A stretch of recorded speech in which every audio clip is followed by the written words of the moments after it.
Meski besok sudah Hari Raya Nyepi, aktivitas penyeberangan di Pelabuhan Rakyat Padang Bayi Karangasem tujuan Gili Trawangan Lombok tetap diminati wisatawan asing.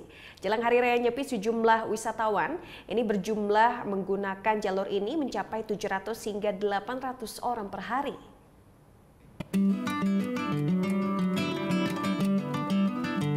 Jelang Hari Raya Nyepi, aktivitas penyeberangan di Pelabuhan Rakyat Padang Bayi Karangasem tujuan Gili Trawangan Lombok tetap ramai oleh wisatawan asing. Rata-rata jumlah wisatawan asing yang melintas Pelabuhan Rakyat di kisaran 700 hingga 800 orang per hari dengan memberangkatkan 8 armada bot cepat. Setelah sampai tujuan Gili Trawangan, biasanya sebagian wisatawan akan melanjutkan kembali perjalanan mereka menuju Gili Air serta Gili Meno.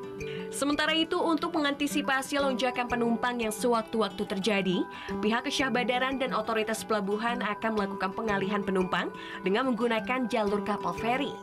Sampai saat ini belum ada prediksi rencana lonjakan penumpang karena kita juga terkait dengan pelayanan yang lebih banyak di Pasbut itu adalah pelayanan wisatawan asing.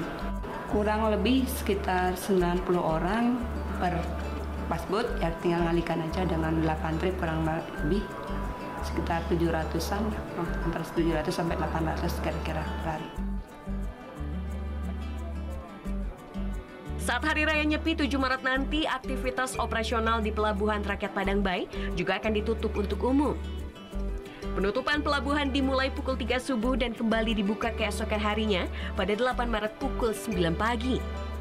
Kadek Martana melaporkan untuk NET.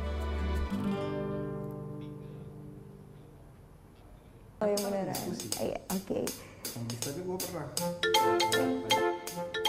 Nah, udah kan nonton beritanya? Jangan lupa di-subscribe, di-like dan juga di-komen ya akun YouTube dari Net Bali.